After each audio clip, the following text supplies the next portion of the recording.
아까 읽은 본문 말씀을 의지해서 사도 바울의 생애의 비결이라고 하는 이런 제목으로서 여러분과 같이 상고하려고 합니다. 가장 위대한 사도 바울은 우리의 표본이 되는 것입니다. 그 자신도 고린도전서 4장 15절 16절에 볼 것 같으면 이런 말을 했습니다. 고린도 사람들아, 너희들이 그리스도를 알지 못했댔는데, 죽은 상태에 있었댔는데 내가 예수 그리스도의 복음을 힘입어서 너희 영혼을 낳게 해준 것이 아니냐? 그러면 내가 예수 그리스도를 힘입어서 너희의 복음의 아버지가 되었으니 너희는 내 복음의 아들이 되었으니 나를 본받는 자가 되어야 될 것이 아니냐고 말씀하면서 나를 표본으로 삼아 나를 본받아라. 나는 우리 예수님을 표본으로 삼아서 예수님을 본받느라고 이와 같은 의미의 말씀을 하신 것을 볼 수가 있는 것입니다. 예수 그리스도는 하나님의 아들로서 인간의 몸을 입으시고 우리와 같은 세상에서 사시면서 우리의 표본이 되어주셨습니다만, 바울은 하나님의 아들이 인간된 것이 아니라 죄악의 자식, 인간의 자식으로 우리와 똑같이 생겨나서 예수 그리스도를 통해서 구원함을 받고 성령을 받고 변화를 받고 예수님께 사로잡힘으로 인해서 죄인된 인간으로서의 우리의 표본이 된 것을 우리가 볼 수가 있는 것입니다. 그는 마지막에 일생을 마치고 로마의 단두대를 앞에 놔두고 그는 사세의 말씀을 했습니다. 사세의 말이라는 것은 이 세상을 떠날 때에 말하는 말을 사세의 말이라고, 영어로 dying words라고 합니다.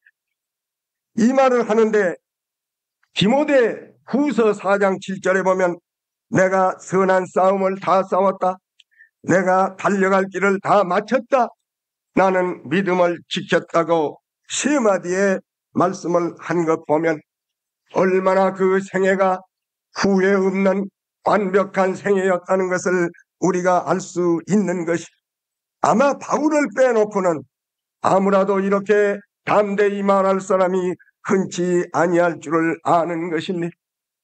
이렇게 귀하고 완전한 인간의 표본되는 바울을 우리 연초에 우리가 한번 상고함으로써 도대체 바울도 죄인이고 나도 죄인인데, 바울도 약자요 나도 약자인데, 바울도 아담의 자손이요 나도 아담의 자손인데, 바울을 이처럼 위대하게 만들 수 있는 비결이 어디에 있었던가? 바울 자신이 위대해서 그랬던가? 우리는 다시 한번 그 비결을 살펴볼 필요가 있는 줄로 생각을 하는 것이, 첫째 그 비결의 하나로서는 그의 회심이 분명했다고 하는 것이, 회심이란 말은 마음을 바꿨다는 뜻입니다. 마음을 돌이켰다는 뜻입니다. 영어로 컨버전 했다고 말입니다. 사도 바울이 처음부터 훌륭한 사람이 아니었습니다. 그의 과거는 하나님을 배역하던 사람이었습니다. 그는 마귀에게 속하여 캄캄한 어두움의 자식이었던 것을 우리가 봅니다. 그는 교만하기 짝이 없었던 죄악의 자식이요, 그도 역시 멸망의 자식에 불과했던 것이고, 그는 예수님의 거룩한 이름을 모독했던 자입니다. 그는 성 스데반이와 같은 훌륭한 사람을 친히 죽이는데 찬동을 했던 사람입니다. 그런데 그는 담에색에서 예수 믿는 사람을 잡으려 가다가 예수를 만나고서 회심을 했습니다. 돌이켰단 말씀입니다. 얼마나 완전히 돌이켰느냐 하면 비스듬하게 돌이킨 것이 아니라 180도의 회심을 했다고 하는 것입니다. 180도는 이렇게 가던 사람이 정반대쪽으로 가게 되는 것을 180도의 회심이라고, 전환이라고 하는 것입니다. 우리 인간이라고 하는 것은 죄와 허물로 말미암아 죽어 있는 것이 인간의 실존입니다. 그렇기 때문에 죽음에 처해 있는 자가 살려면 90도 가지고 안 됩니다. 120도 가지고 안 됩니다. 죽음에서 정반대쪽 생명으로 180도를 전환을 해야 되는 것이, 이것이 회심이라고 하는 겁니다. 바울의 회심이 그러한 똑똑한 180도의 전환하는 회심이었던 것을 우리가 볼 수 있습니다. 그런데 많은 사람들이 180도를 못해요. 90도 정도.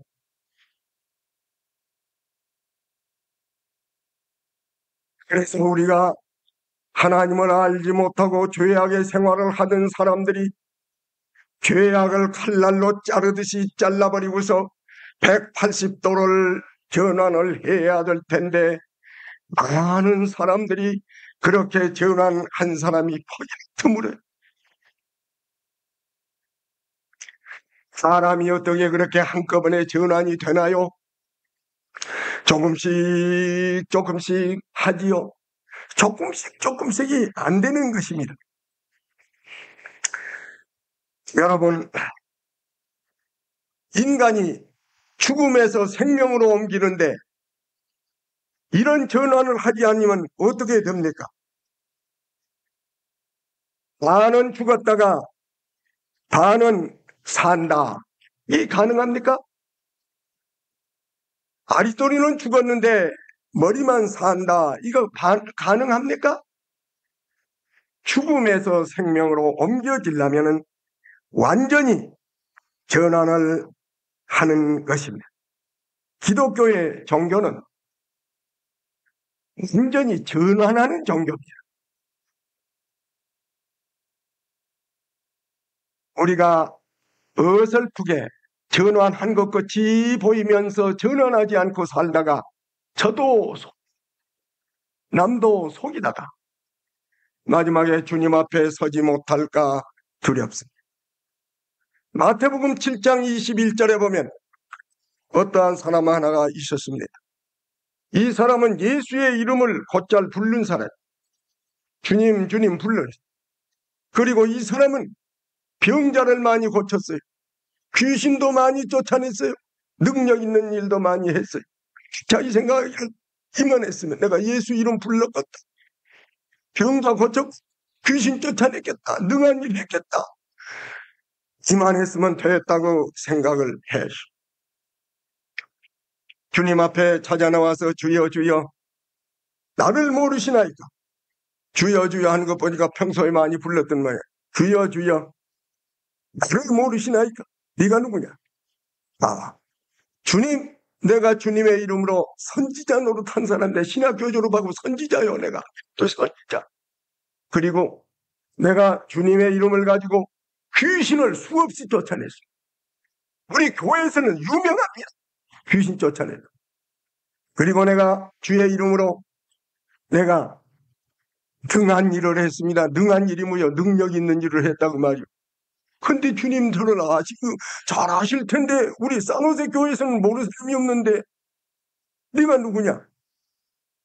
나는 너를 알지 못하노라. 불법을 행하는 자야. 나에게서 떠나가라. 불법을 행하는 자야. 불법을 행한다는 불법이 뭐냐면 죄입니다. 죄를 아직도 행하면서 귀신 쫓아내.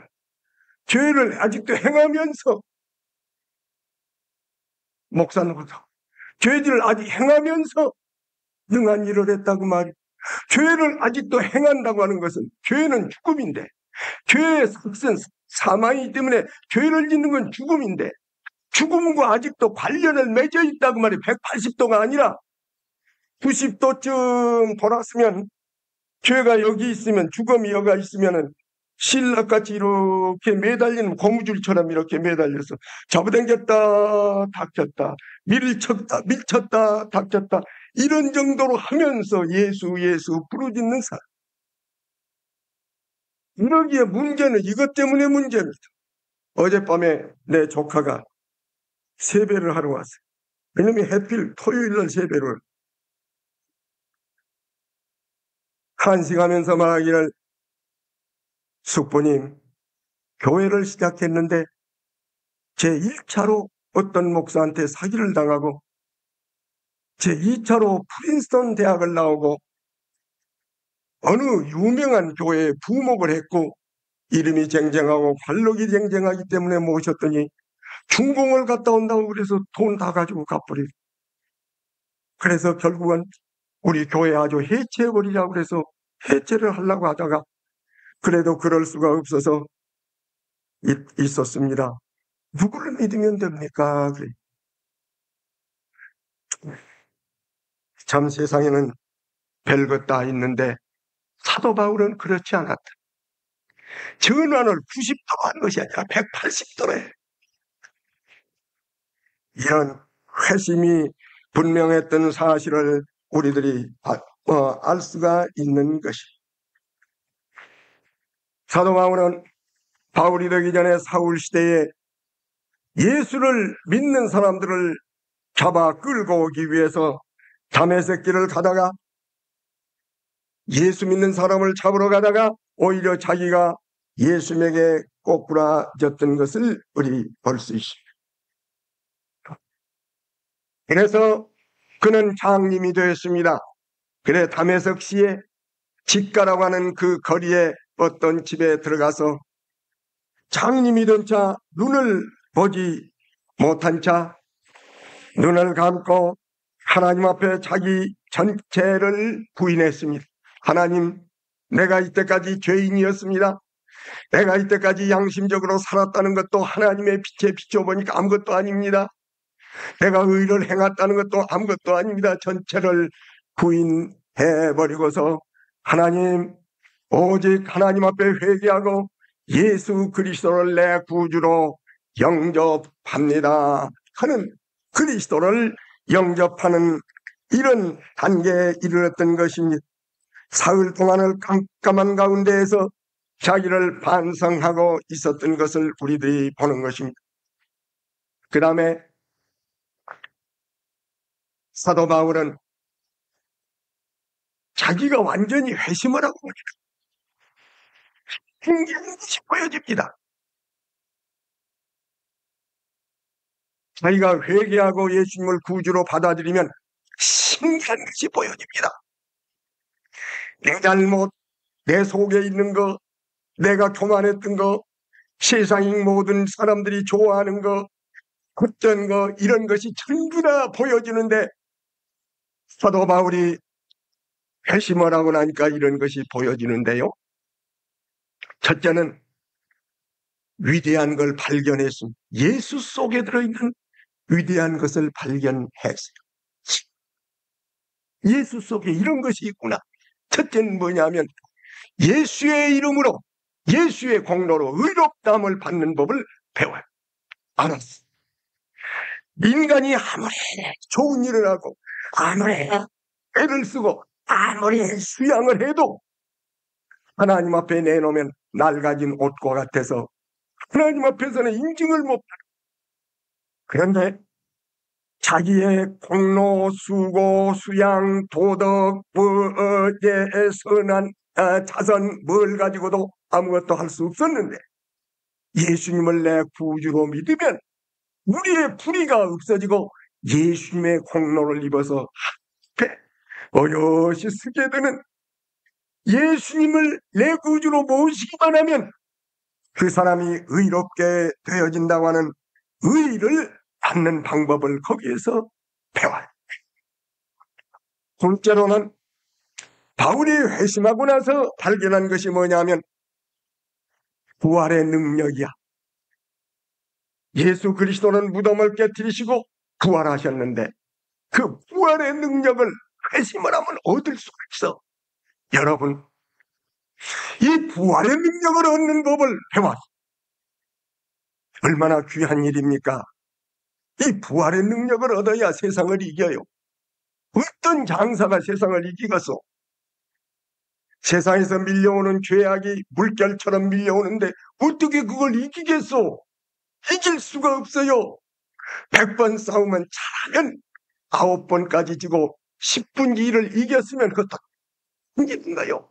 100번 싸우면 100번 다 져요. 그러고서는 교회 와서 주님, 일주일 동안에 100번 전쟁을 했는데 100번 졌사옵나이다.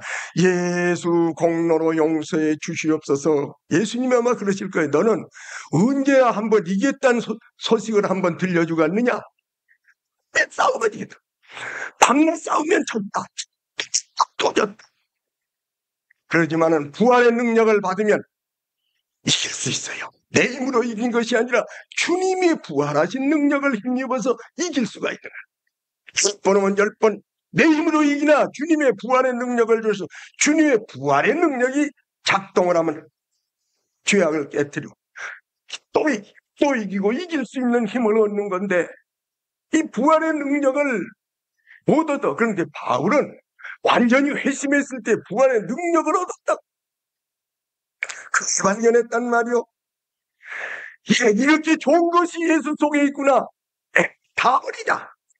세상 부귀영화를 요거 하나 붙잡으면 세상에 더 좋은 것이 없구나. 그래서 이제 예수님의 부활의 능력을 얻기 위해서 예수님을 소유했다고 한 것입니다. 근데 무슨 사람이 예수님의 부활의 능력을 못 얻고 십자가만을 의지하고 있어. 좋지요. 십자가가 아니면 그 공로가 아니면 구원함을 받을 수 없으니까 십자가 공로가 좋지만은 십자가 공로만 얻고 부활의 능력을 못 받으면 정말 쳐요. 왜 그러냐면 십자가는 예수님이 져주는 판이거든. 왜 예수님이 하나님의 아들이 그렇게 숭하게 십자가에 못 박고 그렇게 침뱉음을 당하고 조롱을 받았어요? 십자가는 부끄러움이고 십자가는 조롱이고 십자가는 저주예요. 왜 받았느냐면 우리 죄를 대신하려고 하니까 예수님이 져줘야 되고 예수님이 욕을 먹어야 되고 예수님이 능욕을 당해야 되고 예수님이 부끄러움을 당해야 될 필요가 있어서 예수님이 우리 죄 때문에 부끄러움 당한 것이 십자가요. 져주는 것이 십자가요. 그야말로 창피당하는 것이 십자가요. 망하는 것이 십자가요. 저주받는 것이 십자가요. 그런데 우리 죄를 벗기 위해서 십자가를 붙드는 건 좋지만은 거기에 머물러만 있으면 저주받고 저주고 능력받고 거기만 머물러 있으니 그 십자가에 머물러 있는 것만 가지고 우리가 어떻게 승리를 하겠습니까? 십자가를 통해서 우리 죄를 벗었으면 죽음을 이기신 예수 그리스도의 능력을 또 한편에 가져야지. 한편에 십자가를 붙잡고 한편에 부활을 붙잡고 십자가에서 죄를 벗고 부활로 능력을 얻어가지고 십자가의 공로로 의롭다함을 받으면서 부활을 부활을 사람들을 물어보면 형편이 없어. 여보시오, 예수 믿고 뭘 체험했어? 죄사함 받았어? 이거 우리 같은 것이 가봐야 알지요. 그걸 어떻게 아나요? 그런 목사님이 그런데 예수 공로라고 그러니까 모르기는 모르겠습니다만은 예수 십자가의 공로로 죄를 실컷 지어도 나중에 오케이 그러고 합격시켜 주겠지요. 성에 사는 동안에 어떻게 사는지 부활의 능력을 힘입죠. 사랑하는 여러분, 사도 바울은 빌립보 3장에 볼 것 같으면 의롭다함을 받음과 동시에 부활의 능력을 맛보기 위하여서 예수 그리스도를 이렇게 아는 지식이 고승함을 인하여 모든 걸 분토와 같이 버려버렸다고 말씀을 한 것입니다. 사도 바울은 이와 같은 귀한 것을 발견한 다음에는 용감히 그것을 뒷받치기를 했습니다. 교환을 했다고 한 것입니다. 예수님을 구주로 모시고 세상 것을 전부 버려서 생명과 세상 끝과를 바꿔치기를 했던 것을 우리들이 볼 수가 있는 것입니다. 그뿐 아니라 사도 바울은 성령의 충만함을 받았어요. 눈을 감고 이제 예수를 구주로 모시고 사흘 동안을 침묵하고 묵상하고 있노라니까 사흘 되던 날에 아나니아란 사람이 투덕투덕 와서 문을 열고 들어와서 사울아, 당신이 길에서 만났던 예수님이 나를 보내서 왔대야. 왜 나를 보냈느냐 하면 너를 다시 보게 해주기 위해서 장님을 고쳐주라고 그래서 왔다. 그리고 성령으로 충만하게 해주기 위해서 왔다. 사흘 전에는 예수를 만났기만 했지만 성령 충만은 못 받았지. 오늘은 눈을 뜨게 해주고 성령을 충만하게 해주기 위해서 왔다. 하나님의 그릇을 예수님이 가라고 그래서 왕노라. 그리고는 머리에다가 안수를 하면서 기도를 할 때에 정말로 사흘 전에는 장님을 만드신 예수님이 사흘 후에는 아나니아의 안수를 통해서 눈을 뜨게 하고 가슴 속에 성령을 충만하게 해줌을 얻었다. 자, 우리 한번 찾아봅시다. 빌립보 3장 17절. 빌립보 3장, 사도행전 9장 17절. 죄송합니다. 사도행전 9장 17절.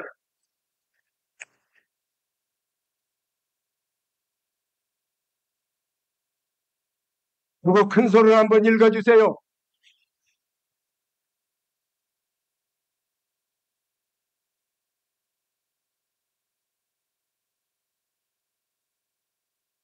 보게 하시고 성령으로 충만하게 하려 하심이니라. 아나니아가 와서 길에서 만난 예수님이 나를 보내어 너로 하여금 보게 하고 성령의 충만을 받게 하려 함이니라. 사흘 전에는 예수를 믿고 사흘 후에는 예수 그리스도를 만난 그 성령 충만한 걸 보고 성충세에 성출이라도 그래. 바울도 사흘 전에는 중생하고 사흘 후에는 성충세에서 성충에서 그 중생 성출의 분명했더만 이 성령의 능력을 힘입어 사도 바울은 그 일생을 추진할 수 있는 추진력을 얻었던 사건을 우리가 볼 수가 있습니다. 이렇게 사도 바울은 컨버전, 이 회심이 체험이 분명했습니다. 원컨대 우리 성도들도 이렇게만 되면 참 그야말로 진짜가 되는 거죠. 희한해. 집사가 이렇게 되면 집사가 됩니다. 집사가 이렇게 되면 장로가 됩니다. 주님,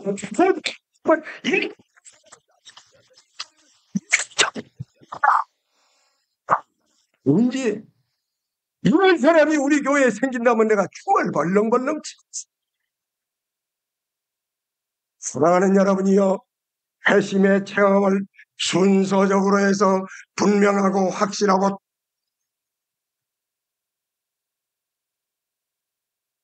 지기를 바랍니다.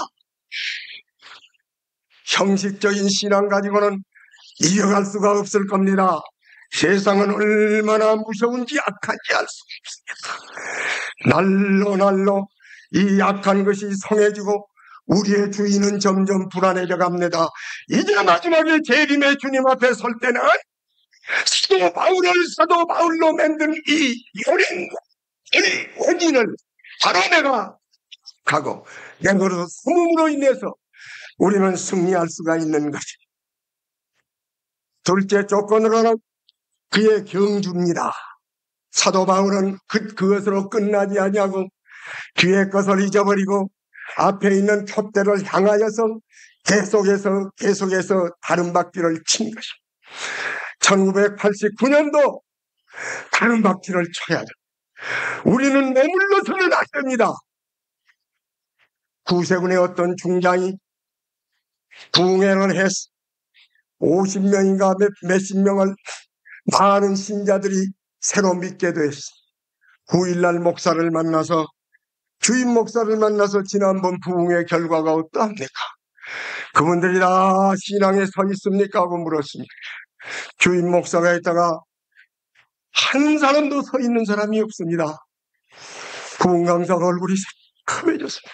그러면 다 떨어져 나갔습니까? 아닙니다. 걱정하시지 마시고 서 있지는 않습니다만은 걸어가고 있습니다. 그때 신앙을 가진 뒤로 계속해서 지금도 내일도 어저께도 오늘도 내일도 계속해서 위를 향하여서 기름지고 걸어갑니다.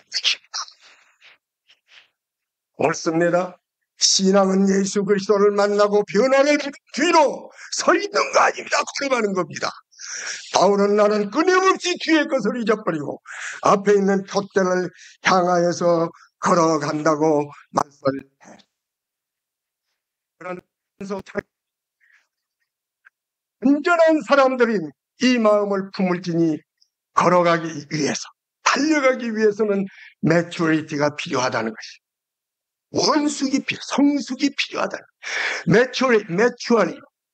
매추어드, 성숙이 되어야 된다. 성숙이라는 건 뭐냐?